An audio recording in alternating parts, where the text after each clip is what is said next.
naikin. Dulu aja yang ditaikin.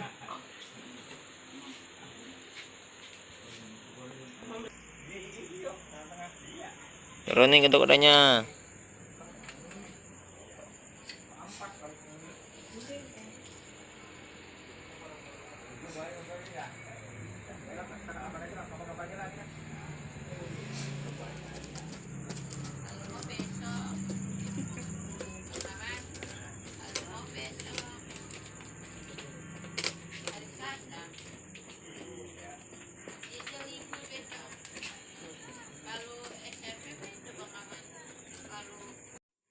Jadi ini kita buat ini apa namanya, kita fungsinya dari jurus 1.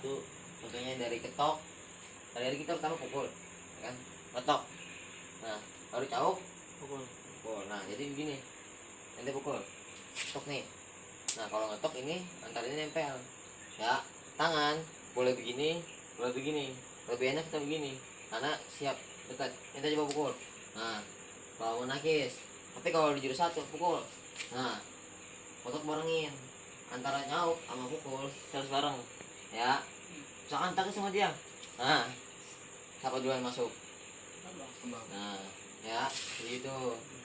Terus untuk yang kedua dari pukul sambil nih ya kan, baru ke jam. Contohnya gini, ini otomatis ke nekuk ya, gue ambil ke belakang jam. Nah kalau kita di sini ini mau nggak mau harus ke sikut. Nah buat narik ya. Nah itu yang tadi. Selanjutnya dari sini ke dalam kan, saya pukul tendang maksudnya tendang. Nah di dalam itu bisa buat tendangan atau tendang. Nah ke dalamin sikutnya ya. Terus di penutup kita ada namanya pukul sikut kan, sahabat, pecut, bandut. Nah ini kita dari bandut kan ke ganden tuh. Nah di ganden ini kita misalkan ente pukul nanti sini, nah ganden ya, misalkan nangkis lagi. Nah ya, oke. Nah, ini masukin ya, misalkan kita tangkis buang, nanti lanjut ke bandut.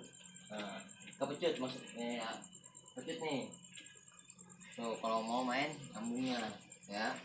Terus itu ada pertanyaan nggak? Mungkin ada yang paham atau enggak nih? Paham semua? Paham.